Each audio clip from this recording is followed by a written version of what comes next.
जय हिंद दोस्तों। बिल्कुल सही पढ़ा आपने थंबनेल में। देखिए, अगर इस तरीके से आपकी पढ़ाई चलती रही तो थोड़ी सी मुश्किलें आने वाली हैं आपके सिलेक्शन में। मैं ऐसा क्यों कह रहा हूं, चलिए बात करते हैं। बात करने से पहले मैं आप सभी से पहले तो माफी मांगना चाहूंगा कि आपके साथ वीडियो शेयर करने में मुझे इतने दिन लग गए। काफी दिनों से हमारे चैनल पर कोई वीडियो नहीं आ पा रही थी। उसके थोड़े से प्रोफेशनल और पर्सनल रीजन थे, तो बस मैं आपसे माफी मांगना चाहूंगा और मैं आपसे कोशिश करूंगा कि मैं एक रेगुलर इंटरवल पर आपके साथ कोई वीडियो शेयर करूं हमारे 2023 के साथ। तो अब आज की वीडियो पर आते हैं। मैंने क्यों ये बात लिखी कि सिलेक्शन लेना जिस तरीके से आप पढ़ रहे हैं थोड़ा सा मुश्किल हो जाएगा। देखिए, कुछ दिनों पहले मैंने आपके साथ एक पोल कंडक्ट कराया था अपने चैनल पर, जहां पर मैंने पूछा था कि आप लोग कितने घंटे स्टडी कर रहे हैं, जिसमें से मोर देन 50% का आंसर था 6 आवर्स। सर, ये चीज जब मैंने देखी ना तो मुझे लगा कि शायद मुझे आप लोगों की आंखें खोलने की जरूरत है, क्योंकि अगर आप 6 घंटे पढ़ रहे हैं तो इसका मतलब श्योर है कि आप कहीं ना कहीं कुछ चीजें कमी कर दे रहे हैं अपने डेली रूटीन में। तो 6 घंटे की डेली स्टडी में वो जो पूरे मटेरियल्स की जरूरत होती है एक सीएपीएफ की तैयारी के लिए, उसमें कहीं ना कहीं देखिए कमी आ रही है। क्योंकि 6 घंटे वाकई काफी कम समय है इस एग्जाम की प्रिपरेशन करने के लिए, अगर आप डेली सिर्फ 6 घंटे 6 आवर्स टाइम एलोकेट कर रहे हैं इस एग्जाम को। तो अब एक सवाल आता है कि सर, अगर 6 घंटे कम है, 6 आवर्स सफिशिएंट नहीं है, तो फिर आखिर कितना समय हमें देना चाहिए। अब देखिए, इसका आंसर मैं ये खुद से नहीं कहूंगा कि आप 10 घंटे दीजिए, 12 घंटे दीजिए या 12-15 घंटे दीजिए। नहीं, हम इसको लॉजिकली डिसाइड करेंगे, एक एक चीज को समझते हुए कि इस एग्जाम की प्रिपरेशन के लिए आपको डेली क्या रिक्वायरमेंट है। ठीक है, तो लॉजिकल बेसिस पर हम बात करेंगे और आप खुद ये चीज सोचेंगे, ये खुद आप चीज देखेंगे और हैरान रहेंगे कि यार, हाँ, इतना तो मिनिमम मुझे पढ़ना पड़ेगा। और फिर उसके बाद हम इस वीडियो के अंत में एंड में ये डिसाइड करेंगे कि हमें कितने घंटे पढ़ना है। ठीक है, अब हम आगे बढ़ते हैं। और इससे पहले मैं आगे बढ़ूं, मैं आपसे रिक्वेस्ट करूंगा कि वीडियो को प्लीज कंप्लीट देखें। ये गारंटी है कि आप इस वीडियो के बाद कुछ ना कुछ सीख कर जाएंगे और देर इज हाई पॉसिबिलिटी कि आप अपना जो खोया हुआ सिलेक्शन, जो अभी आप बहुत सारी चीजें आपको नहीं देख पा रहे हैं इस सिलेक्शन में। क्योंकि कई बार क्या होता है कि आप जिस हिसाब से सोच रहे होते हैं, हो सकता है कि आप कहीं मिस्टेक कर रहे हैं, तो आपको एक गाइडेंस की जरूरत है। और मैं वो एक गाइडेंस आपको इस वीडियो के थ्रू प्रोवाइड कराने की कोशिश कर रहा हूं, तो प्लीज इस वीडियो को कहीं पर भी स्किप ना करें। एक बहुत ही छोटी मैंने ये वीडियो बनाने की कोशिश की है, तो हम चलते हैं अपनी इस पॉइंट पर। अब देखिए, हम यहां पर क्या कर रहे हैं, हम ये चीज समझने की कोशिश कर रहे हैं कि मिनिमम आपको डेली क्या मटेरियल है, क्या चीज है जो मिनिमम आपको डेली पढ़नी ही है। मैं हमेशा अपने हर स्टूडेंट से ये बात कहता हूं कि देखिए, जब बात पेपर वन की है तो आप हमेशा रोजाना अपने कोई भी 2 सब्जेक्ट्स लेकर चलिए। ये समझ के चलिएगा, क्योंकि आप में से बहुत बच्चों के डाउट्स बाद में आते हैं कि सर, हम कितने सब्जेक्ट डेली पढ़ें, एक पढ़ें, दो पढ़ें, तीन पढ़ें। तो ये बात दिमाग में डाल लीजिए, 2 सब्जेक्ट आपको डेली लेकर चलने हैं, 2 सब्जेक्ट। ठीक है।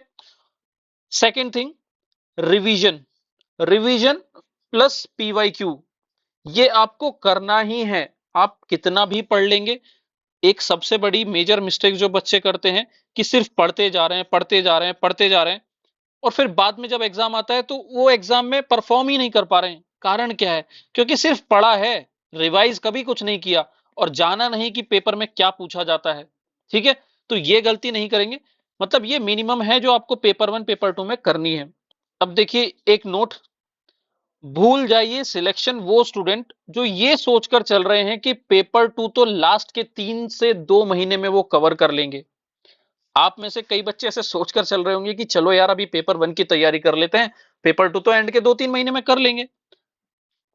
मतलब आपको ये बात बुरी लग सकती है, मैं माफी मांगना चाहूंगा अगर आपको ये बात बुरी लग रही है, बट मेरे प्यारे भाइयों और बहनों, ये सच है कि अगर आप ये सोच के चल रहे हैं कि मैं पेपर टू एंड के 2-3 महीने में कर लूंगा, अभी पेपर वन कर लेता हूं या पेपर टू पे ज्यादा फोकस कर लेता हूं, सिलेक्शन नहीं पॉसिबल होगा। ये गेम आप तभी जीत सकते हैं जब पेपर वन और पेपर टू पैरेलली लेके चलेंगे। ठीक है, तो पेपर 1 में तो हमने डिस्कस कर लिया ये चीजें।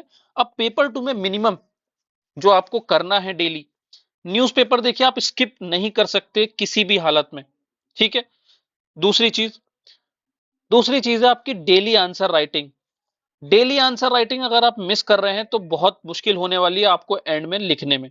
और देखिए यहां पर मैं बात कर रहा हूं एक एवरेज, एक ऑर्डिनरी स्टूडेंट की। अगर आप बहुत हाई क्लास और टैलेंटेड स्टूडेंट है तो ये वीडियो आपके लिए नहीं है, क्योंकि बहुत सारे ऐसे टैलेंटेड स्टूडेंट है जो कहते हैं कि हमने तो एग्जाम के 1 महीने 2 महीने पहले आंसर राइटिंग शुरू करी थी और हमारा सिलेक्शन हो गया था। तो प्लीज आपके लिए वीडियो नहीं है, ये वीडियो उन एवरेज स्टूडेंट्स के लिए है जिनको स्ट्रगल करना होता है अपनी आंसर राइटिंग में, जिनको लिखने में कमी आ रही है, जिनको नहीं समझ में आता कि कैसे लिखना है, क्या लिखना है, ठीक है। तो आपको डेली आंसर राइटिंग करनी है, डेली न्यूज़पेपर पढ़ना है, और साथ ही साथ पेपर 2 की ब्रेनस्टॉर्मिंग। अगर जब तक ये नहीं करेंगे, ब्रेनस्टॉर्मिंग नहीं होगी, तो भाई लिखोगे क्या, कैसे लिखोगे, ठीक है। तो ये 3 चीजें हैं आपको पेपर 2 के लिए डेली करनी है, ये 3 चीजें पेपर 1 के लिए डेली करनी है, ठीक है। अब यहां पर हम समझते हैं कि आपने जैसे कि बहुत सारे बच्चे 6 घंटे अपनी स्टडी को दे रहे हैं, तो मैं बस आपकी ये आंखें खोलना चाहता हूं कि मान के चलिए अगर आप सब्जेक्ट 1 कोई भी पहला सब्जेक्ट पकड़ रहे हैं, इसको मतलब मिनिमम 2 घंटे तो आप देंगे, सिंपल 2 आवर्स तो स्टडी करेंगे, एक सब्जेक्ट को उठाएंगे।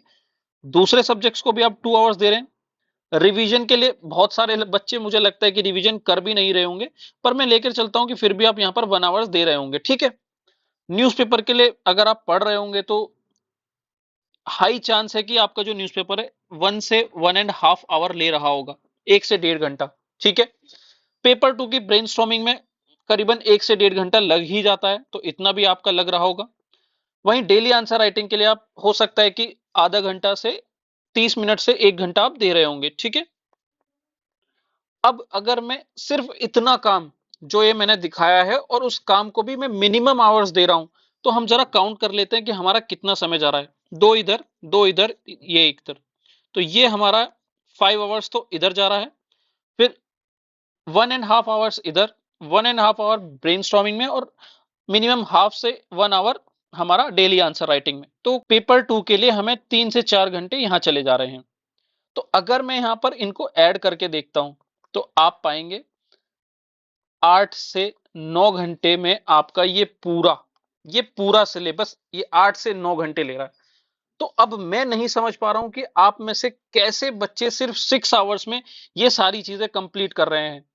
और ये एक हाई पॉसिबिलिटी है कि आप गलती कहां कर रहे हैं, मैं आपको बता देता हूं। अब देखिए आप कहां मिस्टेक कर रहे होंगे।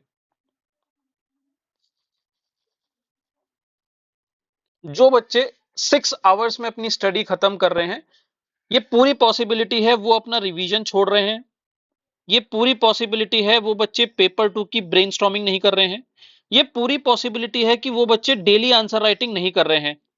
इसी वजह से आप ज्यादा से ज्यादा 2 घंटे सब्जेक्ट 1 में दे रहे होंगे, 1.5 2 घंटे इधर दे रहे होंगे, और 1.5 2 घंटे न्यूज़पेपर में, और आपको लग रहा होगा कि देखो 6 घंटे में मेरी तो तैयारी खत्म। बट नहीं, ये 3 भी चीजें आपको ऐड करनी पड़ेंगी अगर आपको अपनी तैयारी को एक होलिस्टिक अप्रोच देनी होगी। तो सर मैं बस यही आपकी आंख खोलना चाहता था कि जो आप 6 घंटे लेकर चल रहे हैं ना, ये कोई 11th और 12th का एग्जाम नहीं है, आप असिस्टेंट कमांडेंट बनने वाले हैं। तो सोच के चलिए, आपको बहुत मेहनत करने की जरूरत है। और मैं आपको मशीन बनने के लिए नहीं बोल रहा हूं कि आप डेली 12 से 15 घंटे पढ़ो या फिर सुबह 3:30 बजे उठो। सर बस उतना बेसिक मिनिमम आवर्स पढ़ लीजिए, उतनी बेसिक स्टडी कर लीजिए जितनी रिक्वायरमेंट है, जितनी रिक्वायरमेंट है, ठीक है। तो अब हमने प्रॉब्लम तो समझ ली। अब आप बच्चे कहेंगे कि सर ये प्रॉब्लम तो समझ में आ गई कि 6 घंटे से तो बात नहीं बनेगी, बट सर कुछ एक कंक्रीट आइडिया तो दीजिए कि कितना टाइम। तो चलिए हम उस कंक्रीट आइडिया पर भी बात करते हैं, और एकदम लॉजिकल वे में, ठीक है, कि किस समय आपको वो समय देना है अपने पेपर 1 की स्टडी को, पेपर 2 की स्टडी को। तो यहां पर वही सवाल आपका आता है कि how many hours should I study. अब इसका मैं आपको हवा में बात करके नहीं कोई एक पर्टिकुलर टाइम बोल दूंगा कि हाँ इतने घंटे पढ़ो, हम एक लॉजिकल बेसिस पर बात करेंगे। और साथ ही साथ एक ये क्वेश्चन बच्चों के दिमाग में आता है कि सर दिन में पढ़ा जाए कि रात में पढ़ा जाए, तो इस पर भी हम वीडियो के एंड में बात करेंगे।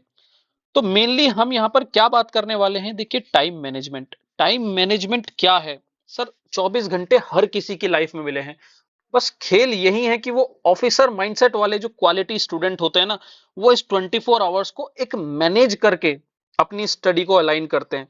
तो वो हमें यहाँ पर सीखना है। तो ये टाइम मैनेजमेंट का मतलब होता है। क्यों करनी है? देखिए, फिर वही बात आ जाती है कि अगर आप इन 24 आवर्स को मैनेज नहीं करेंगे तो जितना भी आप समय दे रहे हैं ना, वो आपको हमेशा कम लगेगा। और आपको ये चीज समझ में नहीं आएगी कि आप ज्यादा समय दे रहे हैं या कम समय दे रहे हैं। और कैसे करनी है, ये हम इस पर बात करने ही वाले हैं। अब क्योंकि मैंने कहा कि एक लॉजिकल बेसिस पर हम ये बात करेंगे कि आपको कितना समय देना है, कब वो समय को देना है। तो उससे पहले हम ये चीज समझते हैं कि देखिए, आपका जो पेपर वन है, जिसे आप जनरल एबिलिटी एंड इंटेलिजेंस कहते हैं, वो 250 मार्क्स का होता है। उसका जो टाइमिंग है, हमें टाइमिंग पर ध्यान देना है। सुबह 10 से 12 बजे तक आपका पेपर वन होता है। Paper two general study and essay comprehension, उसी दिन 200 मार्क्स का, दिन में 2 से 5। ये दो समय हैं। इन दो समय को हमें अपने जो टाइम टेबल है, जो टाइम मैनेजमेंट हम जो करने जा रहे हैं, उसमें सबसे हाई प्रायोरिटी में रखेंगे, क्योंकि इसी समय आपको एग्जाम में एकदम फुल फोकस्ड रहना है। तो पूरे फोकस के साथ रहने के लिए आपको इस समय हमेशा, आज से लेके एग्जाम तक अलर्ट रहना पड़ेगा। और जब से ज्यादा प्रॉब्लम आती है देखिए 2 से 5 में, क्योंकि ये टाइम ऐसा है कि इस समय आप जनरली देखेंगे आप क्या कर रहे होते हैं, या तो खा के सो रहे होते हैं, कुछ मूवीज देख रहे होते हैं, या कुछ वीडियो स्क्रॉल कर रहे होते हैं। मतलब totally wastage of the time जो आप करते हैं वो इस समय करते हैं। तो हमें उसको बचाना होगा, क्योंकि हमारे एग्जाम की डिमांड है कि 2 से 5 आप फुल्ली कंसंट्रेटेड हो। और जब बात ऐसे लिखने की आती है, तो अब आप सोच के देखिए कि उस समय तो आपका कंसंट्रेशन कितना हाई होना चाहिए। ठीक है, तो ये हमने समझ लिया है। इसको हम अपने टाइम टेबल में अभी देखेंगे कैसे इसको यूज करना है। अब आप मेरी बात समझिए। पेपर वन में मैं ये बात पीछे भी बता चुका हूं, याद रखिए कैसे चलना है आपको। पेपर वन में आपको डेली 3 काम करने हैं। 3 काम। कौन से 3 काम? 3 चीजें लेनी है, जिसमें सबसे पहले लेंगे आप अपना कोई वीक सब्जेक्ट, जिसमें आप बहुत ज्यादा परेशान हैं। कोई भी सब्जेक्ट ले सकते हैं। बहुत से बच्चों के लिए वो साइंस हो सकता है, बहुत सौ के लिए हिस्ट्री हो सकता है। और थोड़ा सा कोशिश करना वेटेज के अकॉर्डिंग, जो एसपीजी हमने डिस्कस किया है पीछे वीडियो में, वो आप हमारे जो ऊपर आई बटन में एक वीडियो आ रही है, एक लिंक आ रहा है, वहां पर भी आप क्लिक करके देख सकते हैं। हमने वहां पर वेटेज के हिसाब से बताया है कि कौन से चैप्टर इंपॉर्टेंट है। ठीक है, तो सबसे पहले आप वीक सब्जेक्ट उठाइएगा कोई भी अपना। फिर साथ ही साथ एक स्ट्रॉन्ग सब्जेक्ट। 2 सब्जेक्ट लेने जरूरी हैं, एक वीक एक स्ट्रॉन्ग। जब आप लेंगे तो एक लाइफ में जो बैलेंस है वो बन जाएगा। बैलेंस किस तरीके से कि इसका जो प्रेशर है, वीक सब्जेक्ट का जो सरदर्द है, वो थोड़ा सा यहां पर बैलेंस आउट हो जाएगा। क्योंकि दोनों ही सब्जेक्ट अगर आपने ऐसे ले लिए ना कि जो बहुत ही ज्यादा हेक्टिक है और आपको बहुत परेशान करते हैं, तो सर 2-4 दिन आप पढ़ेंगे, उसके बाद छोड़ देंगे। तो इसीलिए एक थोड़ा सा वीक, जिसमें थोड़ा मन कम लगता हो पर करना जरूरी है, और एक स्ट्रॉन्ग जिसमें मन ज्यादा लगता हो, जो बैलेंस कर दे आपकी स्टडी को। ठीक है, अब उसके बाद थर्ड पार्ट आता है उसी पेपर वन का, रिवीजन। सर कितना भी पढ़ लीजिए, कितना भी सब्जेक्ट तैयार कर लीजिए, बिना रिवीजन के आपका सिलेक्शन पॉसिबल ही नहीं है। आप बच्चों से जाके डिस्कस कीजिए, जो इतनी मेहनत करने के बाद भी सिलेक्शन नहीं ले पा रहे। उनका बस एक ही प्रॉब्लम है कि सब कुछ तो तैयार है, बट कुछ याद नहीं है। क्यों नहीं याद है? क्योंकि रिवीजन नहीं करा। और रिवीजन के भी देखिए कुछ तरीके होते हैं, कुछ स्मार्ट वेज होते हैं, जिन पर हम अभी बात करेंगे आगे।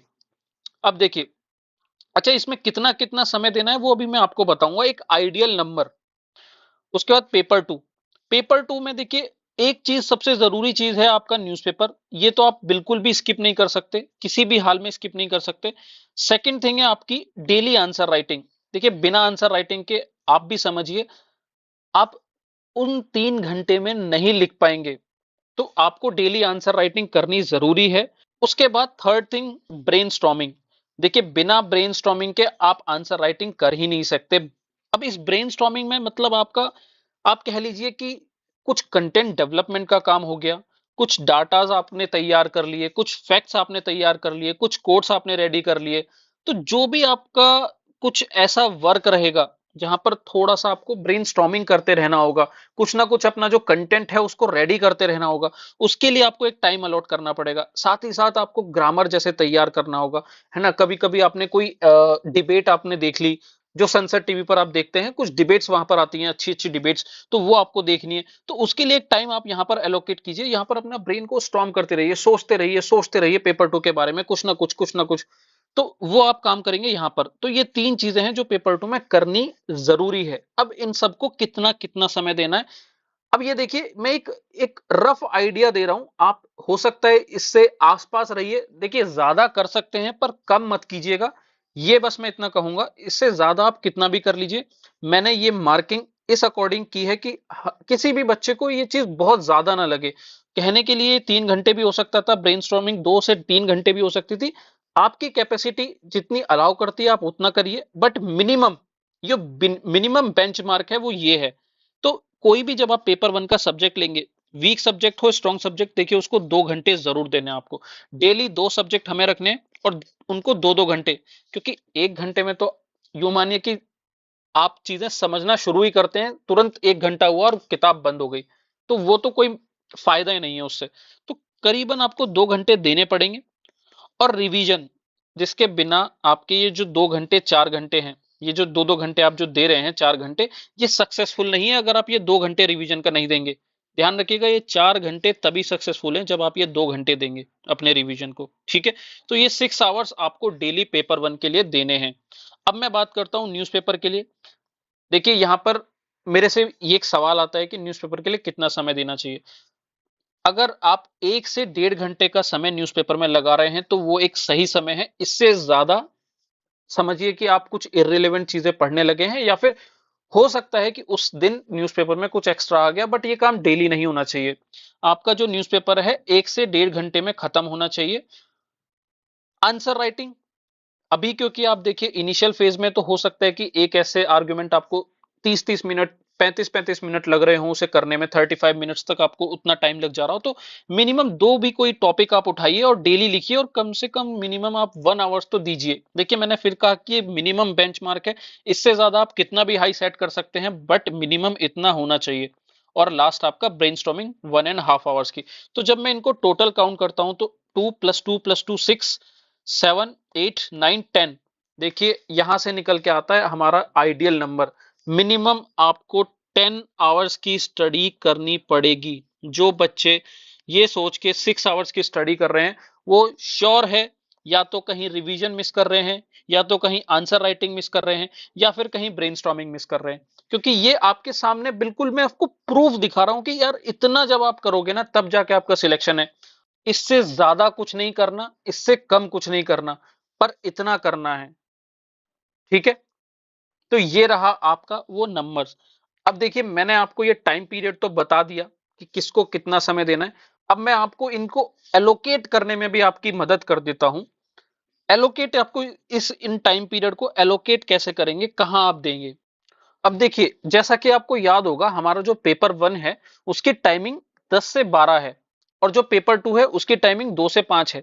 तो मैंने जैसा कि पहले भी कहा, ये दो टाइम है जो आपके सबसे एक्टिव टाइम होने चाहिए, जिसमें आपका माइंड हमेशा तैयार होना चाहिए। तो हमारा जो सबसे मेन काम है, फॉर एग्जाम्पल पेपर वन के लिए जब हमने बात करी, तो हमारा एक जो सब्जेक्ट जो भी हम पढ़ रहे होंगे उसको हम उसी पीरियड में लेंगे 10 से 12 में। और जो आपका आंसर राइटिंग का काम है या ब्रेन का काम है, वो उसी टाइम पीरियड में चलना चाहिए, 2 से 5 के टाइम में। तो ये मैं एक आपको एक एलोकेट करने का एक आइडिया दे रहा हूं कि आप कंफ्यूज ना हो कि अब अगर पढ़ना भी है तो भाई मैं किस समय पढ़ूं, कौन सा सब्जेक्ट में किस समय लूं। तो मैं एक लॉजिकल आपको एक रीजनेबल तरीका बता रहा हूं कि उसको कैसे आप सेट करें। तो जब भी आप अपना पेपर वन का अपना कोई सब्जेक्ट सेट कर रहे हैं, तो उसी टाइम उस सब्जेक्ट को रखिए जिस समय आपका वो पेपर है, ठीक है, जिस समय आपका वो पेपर का टाइमिंग है। और उसी तरीके से आंसर राइटिंग भी उसी टाइम रखिए जिस समय वो टाइमिंग आपके एग्जाम की है, ठीक है। अब जो सब्जेक्ट टू है, एक सब्जेक्ट आप मॉर्निंग में लेंगे, एक सब्जेक्ट आप लेंगे शाम को। शाम को कब, 8 से 10, या फिर जैसे भी आपको ठीक लगे, 9 से 11, 8 से 10, जब भी आपको शाम को 2 घंटे आपको अपनी तैयारी के लिए देने हैं। अब यहां पर एक और चीज, रिवीजन कोशिश करना आपका सुबह होना चाहिए। और देखिए रिवीजन के भी ना, मैंने कहा था रिवीजन के भी दो तरीके हैं। एक तो जो हम आज तक करते आ रहे हैं कि हमने बुक उठाया और उसको पढ़ना शुरू किया, मतलब जो भी हमने चीज पढ़ी उसको रिवाइज किया अपने नोट्स के थ्रू। दूसरा एक स्मार्ट तरीका है through the previous year questions. हाँ, हमें इस प्रीवियस ईयर क्वेश्चंस के थ्रू भी रिवीजन करना होगा। प्रीवियस ईयर क्वेश्चंस के बिना सिलेक्शन थोड़ा सा इम्पॉसिबल है, क्योंकि प्रीवियस ईयर क्वेश्चंस के बिना आप ये समझ ही नहीं पाएंगे कि हाँ एग्जामिनर की डिमांड क्या है। तो ये आपको आपके रिवीजन में हेल्प करेगा, आपको उस एग्जाम की डिमांड को समझने में हेल्प करेगा, और साथ ही साथ जो आपको प्रैक्टिस करने के लिए क्वेश्चंस की डिमांड होती है वो भी आपको प्रीवियस ईयर क्वेश्चंस के थ्रू सब मिल जाएंगे। बट अब प्रॉब्लम ये आती है कि सर प्रीवियस ईयर क्वेश्चंस एक कैटेगराइज्ड फॉर्म में अवेलेबल नहीं है। अब जैसे आपने ज्योग्राफी स्टार्ट की, तो अब आप ज्योग्राफी के प्रीवियस ईयर क्वेश्चंस करना चाहते हैं, तो आपको ज्योग्राफी के प्रीवियस ईयर क्वेश्चंस तो अवेलेबल होंगे, बट प्रॉब्लम ये आती है कि वो चैप्टर वाइज नहीं होंगे, वो टॉपिक वाइज नहीं होंगे। मतलब जब आप उनको करने जाएंगे तो हो सकता है कि किसी बुक का कोई चैप्टर का कोई क्वेश्चन आ जाए, फिर हो सकता है कि किसी अदर बुक का कोई क्वेश्चन आ जाए। मतलब एक कैटेगराइज्ड फॉर्म में, जैसे हम पढ़ते हैं ना कि आपने कोई एनसीईआरटी का पहला चैप्टर पढ़ा, तो उस पहले चैप्टर के एमसीक्यू आपको देखने को मिल जाए कहीं, फिर आपने सेकंड पढ़ा तो सेकंड के पीवाईक्यू मिल जाए, थर्ड पढ़ा तो थर्ड के पीवाईक्यू। इससे क्या है कि आपका काम आसान हो जाता है, जो आपने पढ़ा है वो आप देख पाते हैं कि हाँ प्रीवियस ईयर क्वेश्चन में उसमें कहां से क्या पूछा हुआ है, और फिर उससे आपकी जो पढ़ाई जो आपने करी है वो एक कदम आगे हो जाती है। अब देखिए यहां पर मैं आपकी थोड़ी सी मदद कर सकता हूं। यहां पर हम लोग एक हमारा जो प्रोग्राम है गेम चेंजर, उसे रन कर रहे हैं। मैं आपको दिखाना चाहूंगा कि वो आपको किस तरीके से हेल्प कर सकता है। हमने सभी प्रीवियस ईयर क्वेश्चंस को एक कैटेगराइज्ड फॉर्म में, एक स्ट्रक्चर्ड वे में आपको chapter wise, topic wise provide कराया है। फॉर एग्जांपल अभी जस्ट हमने हमारा ज्योग्राफी कंप्लीट किया है। तो ज्योग्राफी में जैसे आपको पता है कि आपकी दो क्लास, जो क्लास 11th की दो बुक है, फंडामेंटल ऑफ फिजिकल ज्योग्राफी और इंडियन फिजिकल इन्वायरमेंट, ये दोनों बुक बहुत इंपॉर्टेंट है। तो जब भी आप इन बुक को पढ़कर आते हैं, और जैसे फॉर एग्जांपल आपने interior of the earth chapter पढ़ा, अब आपको इस चैप्टर को सिर्फ पढ़ना ही नहीं है, इसके प्रीवियस ईयर क्वेश्चंस भी करने जरूरी है। पर वो प्रीवियस ईयर क्वेश्चंस करेंगे कहां से? तो यहां हमने उसको बिल्कुल छोटे छोटे टॉपिक्स में, for example interior of the earth, earthquake, volcano के अकॉर्डिंग प्रीवियस ईयर क्वेश्चंस को हमने डिवाइड कर दिया है। तो आप यहां पर जस्ट क्लिक करेंगे और क्लिक करते ही आप यहां पर इंटीरियर ऑफ द अर्थ के सभी क्वेश्चंस, प्रीवियस ईयर क्वेश्चंस जो हैं, सिर्फ सीएपीएफ नहीं, सीडीएस हुआ, एनडीए हुआ, सीएपीएफ हुआ, सिविल सर्विस हुआ, इनफैक्ट स्टेट पीसीएस के जो भी रेलेवेंट क्वेश्चन हैं जो कल सीएपीएफ में पूछे जा सकते हैं, वो सब हमने यहां पर टैकल किए हैं। और सिर्फ क्वेश्चन ही नहीं, यहां पर आप देखेंगे आपको अचीवर एनालिसिस भी प्रोवाइड किया जाता है। अचीवर एनालिसिस में एक्चुअली क्या है कि जो भी क्वेश्चन है वो कहाँ, किस एनसीईआरटी की कौन सी लाइन से पूछा गया है, वहां हम यहां पर ये शो करने की कोशिश करते हैं। और इसके साथ साथ हम लोग आपको एक कंक्लूजन वीडियो प्रोवाइड कराते हैं। जैसे आप यहां देखेंगे 5 मिनट की एक वीडियो है। इस वीडियो में हमने बताया कि ये इंटीरियर ऑफ द अर्थ जो चैप्टर है, इसको पढ़ने का सही तरीका क्या है, यूपीएससी इसमें से क्या क्या क्वेश्चंस बना सकती है, और किन क्वेश्चनों को बनाकर वो आपको ट्रिक कर सकती है। तो ये पूरा हम गेम चेंजर में करते हैं। प्रीवियस ईयर क्वेश्चंस आपको प्रोवाइड कराते हैं, और सिर्फ प्रीवियस ईयर क्वेश्चन नहीं, जैसे आप यहाँ देखेंगे यहाँ इंपॉर्टेंट मैप्स, जितने भी इंपॉर्टेंट ज्योग्राफी में मैप्स हो सकते हैं हमने सब प्रोवाइड कराए हैं, और आगे भी इन फ्यूचर हम इसमें ऐड करेंगे। जैसे आप देखेंगे जनरली आपको जो मैप है वैसे तो साइट पर मिल ही जाएंगे, बट यहाँ पर हम इन्हें खुद अपने हाथों से इन मैप्स को डिज़ाइन करते हैं कुछ इस तरीके से कि आपका जो सीएपीएफ की एक एक डिमांड है वो फुलफिल कर की जा सके। ठीक है, तो यहाँ पर सभी मैप्स हमने प्रोवाइड करा रखे हैं according to the demand of the examiner. आपकी जो डिमांड है यूपीएससी की सीएपीएफ में, उस अकॉर्डिंग सभी मैप हमने यहाँ पर प्रोवाइड करा रखे हैं। जैसे यहाँ पर आप इंडिया साइज एंड लोकेशन पर क्लिक करेंगे तो यहाँ पर ये सारे मैप्स दिखेंगे। मैप्स के साथ साथ हम इन्फोग्राफिक्स, जो भी इंपॉर्टेंट इन्फोग्राफिक्स है, कुछ इंपॉर्टेंट जूम सेशन भी हम यहाँ पर लेते हैं, कुछ ऐसे टॉपिक जिन पर जूम सेशन लेने की ज़रूरत है। तो इस तरीके से हमने एक स्ट्रक्चर्ड वे में आपके प्रीवियस ईयर क्वेश्चंस को डिवाइड किया हुआ है, ताकि आप लोग जाएं, चैप्टर पढ़ें, और चैप्टर पढ़ने के बाद तुरंत उन चैप्टरों के प्रीवियस ईयर क्वेश्चंस लगाएं। और साथ ही साथ हम अपने गेम चेंजर में आपको डेली टारगेट्स प्रोवाइड कराते हैं। जैसे कि आपको पता है ज्योग्राफी 6 to 12 की बुक्स में एक स्कैटर्ड फॉर्म में डिवाइडेड है, बट मैं हमेशा कहता हूं कि उसको आपको पैरेलली पढ़ना है। तो यहाँ पर हम आपको, जैसे इंटीरियर ऑफ द अर्थ आपको पढ़ना है तो क्लास 7 चैप्टर 2 को क्लास 11 चैप्टर 3 के साथ मर्ज करके पढ़ना पड़ेगा। तो आप ऐसे पढ़ेंगे। देन फिर अर्थक्वेक को क्लास 7 चैप्टर 3 के क्लास 11 चैप्टर 3 के साथ मर्ज करना पड़ेगा। इसी तरीके से हम सारा प्रोवाइड कराते हैं। और जब आप देखेंगे इनके टॉपिक्स के साथ ही साथ हम प्रीवियस ईयर क्वेश्चंस भी देते हैं। जैसे आप यहाँ पर देखेंगे, यहाँ रॉक्स के सभी क्वेश्चंस और एनालिसिस आपको देखने को मिलेंगे। यहाँ पर आपको ये रॉक्स का सारा एनालिसिस है। और यहाँ पर हम डेली करंट अफेयर्स भी प्रोवाइड कराते हैं, जो भी रेलेवेंट डेली के इंपॉर्टेंट करंट अफेयर्स हैं तो वो सब आपको दिए जाते हैं। डेली टॉपिक्स हम यहाँ पर आपको देते हैं। तो इस तरीके से आपका जो गेम, हमारा जो गेम चेंजर है वो आपकी मदद कर सकता है। अभी हमारे साथ यहाँ पर 180 स्टूडेंट्स हैं जो जुड़े हुए हैं। आप भी इसका पार्ट बन सकते हैं। स्क्रीन पर जो आप पोस्टर देख रहे हैं वहाँ पर या तो आप हमारे टेलीग्राम आईडी IAMRAY28 पर मैसेज करके या फिर हमारे व्हाट्सएप नंबर पर हमें कांटेक्ट करके इसकी और भी जानकारी ले सकते हैं। तो ये दोनों तरीके सबसे इफेक्टिव तरीके होते हैं रिवाइज करने के, तो इन दोनों का जरूर सपोर्ट लीजिएगा।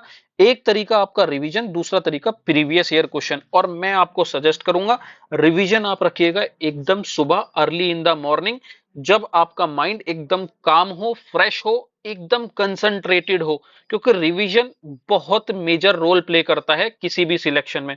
तो वो आपका होना चाहिए 7 to 8। और यहाँ 7 इसलिए क्योंकि यहां पर एक और पॉइंट ऐड कर लीजिए। ये देखिए मेरा सजेशन है, आप अपने अकॉर्डिंग कभी भी इस चीज को ले सकते हैं, बट मैं आपको बस एक आइडिया दे रहा हूं कि डेली जब भी आप अपनी स्टडी स्टार्ट करते हैं तो एक टाइमिंग सेट रखिए कि हाँ मैं इतने बजे पढ़ने बैठूंगा। और मेरे अकॉर्डिंग सुबह 7 बजे पढ़ने बैठना एकदम फिजिबल टाइम है। वो ना ही तो बहुत ज्यादा एक्सट्रीम केस है जो आपने देखा होगा बच्चे 3, साढ़े 3, 4 बजे उठकर पढ़ रहे हैं। देखिए वो ठीक है, वो एग्जाम से 1, 2, 3 महीने पहले ठीक लगता है, बट जब बात लंबे समय की आती है तो हमें थोड़ा नेचुरल बनना पड़ता है। और यहीं पर ही हम उस बात को भी डिस्कस कर लेते हैं कि बहुत बच्चों का सवाल होता है कि सर दिन में पढ़ा जाए या रात को पढ़ा जाए। देखिए मैं सिंपल आपको बस एक चीज बताऊंगा जो मेरा ओपिनियन है। मैं हमेशा आपको नेचर के साथ चलने के लिए सजेस्ट करूंगा, क्योंकि जब भी आप नेचर के साथ चलेंगे हमेशा लाइफ में खुश रहेंगे। और नेचर के जब भी अगेंस्ट चलेंगे तो आप देख ही रहे हैं कि हमारे वर्ल्ड में क्या चल रहा है। COP27 जैसी मीटिंग्स हो रही हैं, कहीं पर एक्सट्रीम वेदर इवेंट्स हो रहे हैं। तो प्रॉब्लम वही है कि हम नेचर के अगेंस्ट जाने की कोशिश कर रहे हैं। तो रियल लाइफ में भी जब आप लाइफ में जी रहे हैं तो तब भी आप नेचर के साथ चलने की कोशिश कीजिए। नेचर क्या कहता है कि लाइट बंद, सो जाइए, लाइट जली, जग जाइए।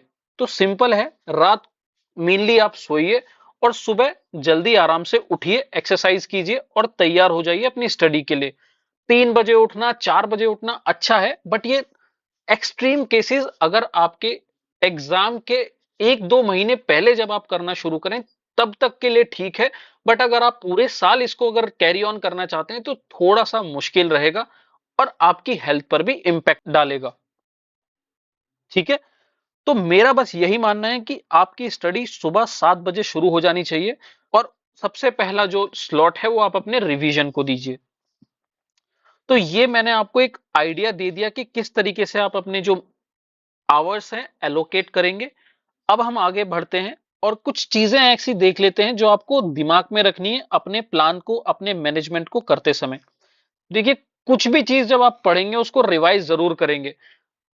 कोई फायदा नहीं है उसे पढ़ने का जब अगर आप उस चीज को रिवाइज ही नहीं कर पाएंगे, क्योंकि उसे आप प्रोड्यूस ही नहीं कर सकते अपने एग्जाम में अगर आपने वो चीज रिवाइज नहीं करी है। छोटे छोटे ब्रेक लीजिएगा अपनी स्टडी के टाइम पर। प्रीवियस ईयर क्वेश्चंस करने बहुत जरूरी हैं। उसके बाद डिस्कशन करें अपने दोस्तों के साथ, अपना एक अच्छा पीयर ग्रुप बनाएं, क्योंकि देखिए कल आपको इंटरव्यू भी देना है तो आपको अपने ऐसे दोस्तों के साथ कुछ अच्छे डिस्कशन करते रहना चाहिए जहां पर आपको इंटरव्यू के लिए भी और पेपर 2 की जो ब्रेनस्टॉर्मिंग है वो कुछ इसी तरीके से होती है। जब आप डेली अपने दोस्तों से एक अच्छे फ्रेंड्स के साथ अपना जो डिस्कशन करते हैं तो वो जरूर मेंटेन रखिए। उसके बाद sacrifice your sleep to achieve your dreams. Winters का टाइम है, बहुत सारे बच्चे 8 आवर्स, 9 आवर्स, 10 आवर्स भी सो रहे होंगे। तो मैं प्लीज आपको यही सजेस्ट करूंगा कि अपनी स्लीप को सेक्रीफाइस करिए अपने ड्रीम्स को अचीव करने के लिए। और जो बच्चे अपनी स्लीप को बहुत ज्यादा सेक्रीफाइस कर दे रहे हैं, लाइक 4 आवर्स, 5 आवर्स की स्लीप ले रहे हैं, तो प्लीज उससे स्लीप डेप्रिविएशन की प्रॉब्लम होती है तो वो ना करें। उससे आपका जो मेंटल हेल्थ है, जो माइंड की रिटेंशन कैपेबिलिटी है वो रिड्यूस होती है। तो उतना भी कम ना करें। तो आप एक मिनिमम 6 to 7 आवर्स की हेल्दी स्लीप जरूर लें। और मिनिमाइज योर डिजिटल फुटप्रिंट्स, इसे कहने की जरूरत नहीं है, बहुत अंडरस्टूड है। सोने से पहले 1 घंटे पहले अपना फ़ोन जो है अपना साइड रख दीजिए, क्योंकि इसके बहुत ज़्यादा हार्मफुल इम्पैक्ट आपके ब्रेन पर पड़ते हैं। तो बस इतना मैं आपको कहूँगा कि ये चीज़ें अपने दिमाग में रखें अपने टाइम मैनेजमेंट से पहले। और सबसे ज़रूरी चीज़ हार्ड वर्क। अब देखिए हार्ड वर्क सब कर रहे हैं, हमें करना है स्मार्ट वर्क, तो थोड़ा-सा स्मार्ट वर्क पर ध्यान दीजिए। और ये सब तो ठीक है, प्रॉब्लम आती है कंसिस्टेंसी की। आप 1 दिन हार्ड वर्क करते हैं, 2 दिन करते हैं, 3 दिन करते हैं, वीक करते हैं, उसके बाद आपका जोश ठंडा पड़ जाता है। तो ये गलती नहीं करनी। ये कोई स्प्रिंट रेस नहीं है, ये एक मैराथन है। यहाँ पर हमें रोज दौड़ना है, लंबा दौड़ना है। तो इसीलिए कंसिस्टेंसी मेंटेन करके रखिएगा। और जो एक सबसे फेमस और जो मेरा सबसे फेवरेट कोट है, I fear not the man who has practice 10,000 kicks once, but I fear the man who has practice one kick 10,000 time.